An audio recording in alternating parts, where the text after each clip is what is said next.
Now, Lancashire Police have said sorry to a blind man stunned with an electric taser gun. Officers were looking for a man thought to be carrying a samurai sword through Chorley town centre when they spotted Colin Farmer carrying his white cane. I heard these, what I thought were thugs shouting angrily, Peter Street, Peter Street. And I thought, I'm going to get mugged. And I thought, they must be shouting at some other thugs down there.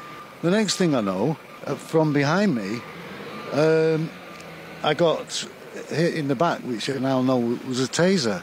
And it was like sticking a pylon in my back.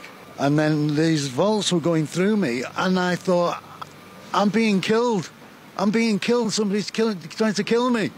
And there's nobody here to help me. And I'd involuntarily, my stick had fallen down. Oh, sorry, my samurai sword had fallen on the floor.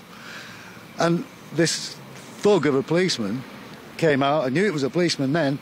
He only leapt on me to dig his knees from his full height, leapt on me with his knees into the small of my back, seeing I was in distress. And I was saying all along and shouting all along, I'm blind, I'm blind. Well, that was Colin Farmer. The case has been referred, as you may imagine, to the Independent Police Complaints Commission. Well, the Police Federation wants all officers to be issued with tasers. Do you think it would help protect the streets and officers, or put more people like Colin Farmer at risk of being stunned? What do you think? 0500 909 693. Text us on 85058. People have already been texting in. We'll get those in just a second. Paul Davis is from the Police Federation of England and Wales. Hello, Paul. Good evening to you. And Richard Taylor is here, who campaigns against the expansion of taser use for non-firearm police officers. Hello, Richard. Good evening, Tony. Paul, what do you make of this incident? It's a shame that the incident's occurred. I think, like any incident, lessons will be learned from it. It sits with the IPCC to carry out the investigation. It was a busy Friday evening. An officer made a judgment which will be assessed as to whether that judgment was right or wrong, and there'll be a conclusion to it. And I think it's very important to look at it and say, you know, the force have apologised to the gentleman. It is very regrettable it's happened. He said sorry, and I think we'll learn the lessons from it in the future. So you still believe that all officers should be issued with a taser? We have a policy for our members that for colleagues working in England and Wales that every frontline 24/7 officer should have the ability to carry taser. We are aware that forces have taser available, but in some cases, in some forces around the country, it's sitting in cupboards, not being deployed. Now that's either because of the lack of training for those officers or the lack of availability for the officers to actually carry it. Presumably this officer had training with a taser, yet it would appear he or she made a massive misjudgment. And that's the worry, isn't it? If all officers have tasers, whether they've had training or not, they still might not have the mental capacity to be able to handle them. Well, that's what the training's all about. We're still the most accountable police service in the world. We deal with some very interesting characters day in, day out. Our members go out and do an extremely difficult job at times. Yeah, but hang on. Sorry, Paul, but you know, surely we can tell a samurai sword from a blind man's cane. I wasn't there. I didn't see it. I wasn't the officer that made the judgment, and I think that comes down to the officer's account as to what he did and didn't see at the time and what he saw the threat level was. That's the important thing. The officer made a judgment, and that will be decided as to whether that judgment was right or wrong. All right, Richard Taylor, it's an honest mistake.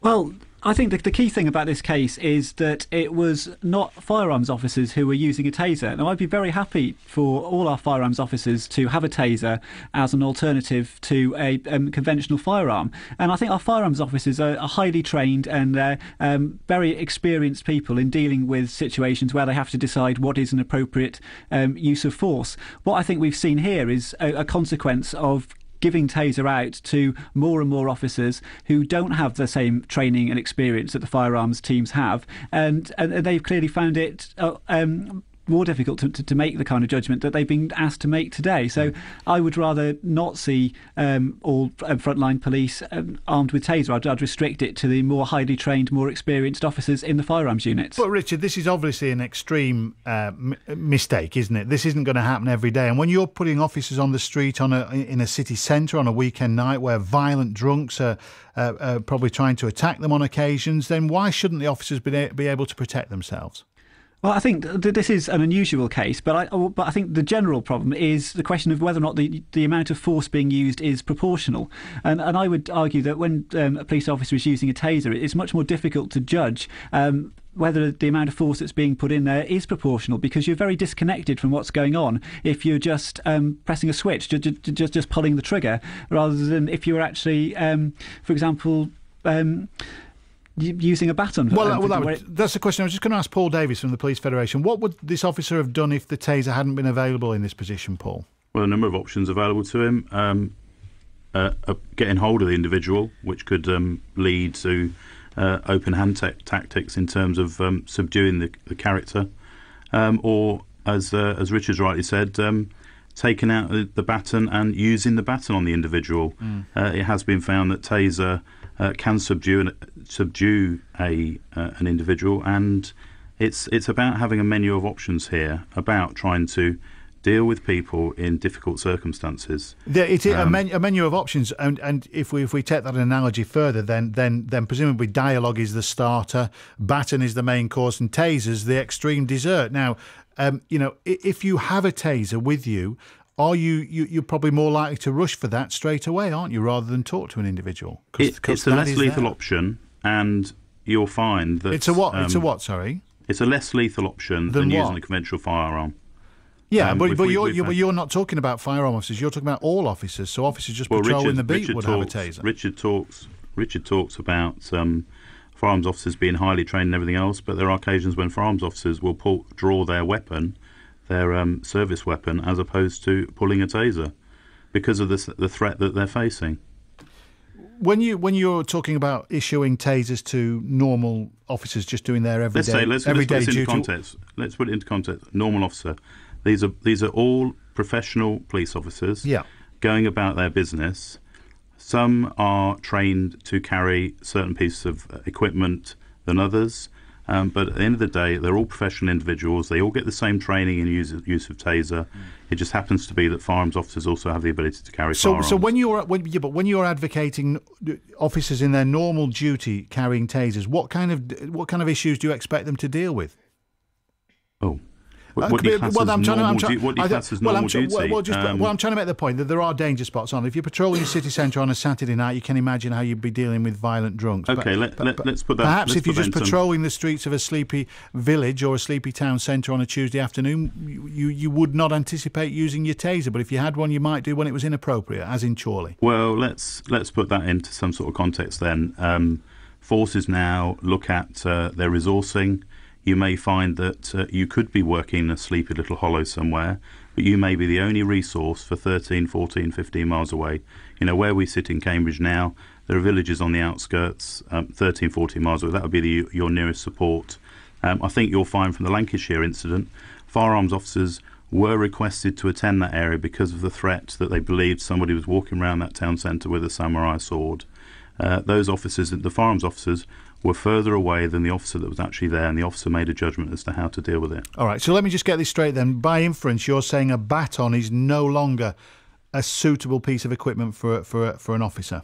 It depends on the set of circumstances that officer feels at the time, and that's the art of discretion.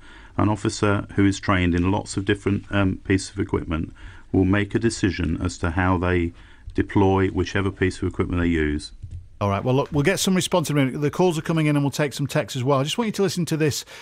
Stephen Nolan was behind the scenes at the Sheffield police station for Five Lives Oktoberfest at the weekend, and he got to see how a taser works. Let's have a listen. Right, first of all, you have to get the taser out of the locked case. It corresponds to a number of the taser. This will be taser 5. When you first get out the taser, you've just got to check there's no damage. And it looks like a yellow gun. It is. It looks like a toy gun, really, doesn't it? But I'll go through the testing procedure if you'd like me to. OK, great. Right, what we have to do is switch it on. check the battery life. So that's got a battery life of 90. Switch it on again and shout testing taser.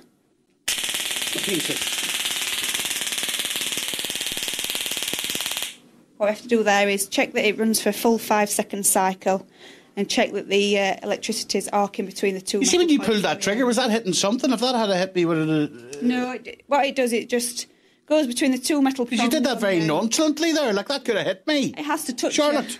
It has to touch you to do it, yeah, without a cartridge, because it's got no cartridges on. Oh, I see. So it won't You hit could have told us that now before you started. Oh, I was pointing it away from you, so you're definitely safe. Yes. So then the next bit we do, switch it on again, do a testing taser, and then flick it off to make sure you can interrupt the cycle.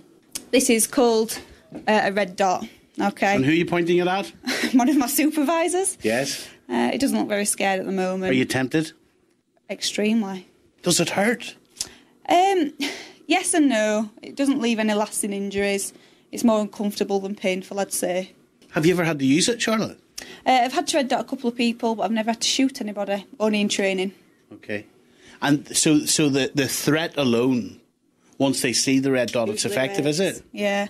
Once I've not even had to get it out of my holster and just said I'm carrying a taser, and straight away they're compliant, because the thought of being tasered obviously scared them that much. That's fantastic, isn't it? Yeah, it's efficient. And what you're aiming for is at least a 4-inch split in the prongs to get a full NMI, which would basically mean it dropped to the floor like a sack of potatoes. So you've got to be within striking distance. It has to make contact. It's got to be between, I'd say, 15 and 21 feet is your best. And you're aiming for the chest? Yeah, you tend to aim for the biggest body mass, which would be back or chest. It does work in all your other body parts as well. This is a really weird question, but I'm just thinking from a bloke's point of view, there's one place you wouldn't want to be hit. You are told in training to avoid genitals and eyeballs. Yeah. So, yeah, but it would still work. It's worth telling you that the prongs come out, they're metal things, they've got like a fish hook that go into your body, so the fish hook keeps the prong there. So you wouldn't want one of those in your eyes or anywhere else. Quite uncomfortable. It's kind of smart. That's Stephen Nolan, whose eyes are still watering. Paul Davis was listening to that from the Police Federation. Quite frightening, that, Paul, actually, to hear the process of a taser being used or being readied for use. Are you confident that they are non-lethal? Because I think back to Colin Farmer, the blind man in Chorley who was tasered, and he's had 2 strokes prior to being tasered. Are we confident that they're safe in that sense?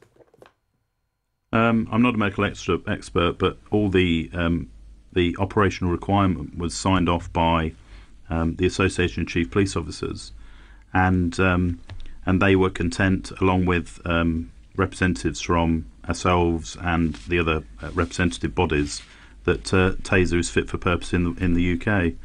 But what I will say, and I know it's highlighted on that clip, the majority of cases where taser is deployed, it is actually the red dot that basically deals with the individual. So the actual application of pulling the trigger, and I think that it's important to accept that in a majority of cases, because of some of the individual they deal with, they see the red dot and realise that something's coming, basically, and then it's taking control of individuals. I think the irony that Colin Farmer's blind is not lost on any of us, is it, when we're talking about red dots being a warning? Patrick's on the line from Surrey. Hello, Patrick. Yeah, hi, good evening, Tony. Patrick, what do you make of officers all being armed with a taser? I think it would be wrong to give them taser. You know, I feel so pity for this man. I saw him on the telly today. I think that police officer should be taken out of duty and assessed properly. I don't think he's a proper fit person to be in the police. You know, how many people have died in police custody that nothing has happened? Well, how many people have police officers assaulted? This is an assault. This police officer should be taken off. Patrick, would you be reassured if all officers were trained, as the Police Federation say they will be, to use these kind of weapons? It's very difficult for us to tell the quality of officers we have. You know, I think they're very poor quality officers. They're police officers that would do such a thing to such a man. All right. Okay. You know, visibly you see the man walking down the street. He cannot even walk properly, let alone jumping on a man's back. Yeah, I will say in the officer's defence, Patrick, we don't know the context of what happened. We're looking at it in hindsight. We saw it on the telly. We saw this man on the telly. His story we cannot deny. But none of us were there at the time, Patrick, to be fair. Thank you for your call. Sean's here. Hello, Sean. Hi there. Hi, what's your point? Yeah, it was just the fact that I completely understand why, England and Wales police officers are, handed the tasers. But just from my understanding is that the chap was shot in the back. Although I don't, that was just reports on the. But the thing is, surely you need to see the weapon before you can use it, especially if you've got a distance up to 25 feet. Yeah, well, you mean that the person who's being tasered may be frightened if he sees a weapon. Well, that's the point. Paul Davies from the Police Federation. Are the rules of engagement here? Can you taser somebody in the back without warning? I'm not going to comment any more on whether people get shot in the back or not, I think, because we've got an investigation going on. Well, I'm not even talking about Colin Farmer now. I'm just saying generally, are the rules of engagement when it comes to using a taser? If an officer sees a threat or a perceived threat, they can take appropriate action. In this particular, I'll say that's nonsense. How's it a perceived threat if the person hasn't actually shown the weapon, and the weapon being a stick? You don't know the circumstances. A samurai sword. You don't know the circumstances. Wait for the investigation to take place. All right, so they went straight in front of him then.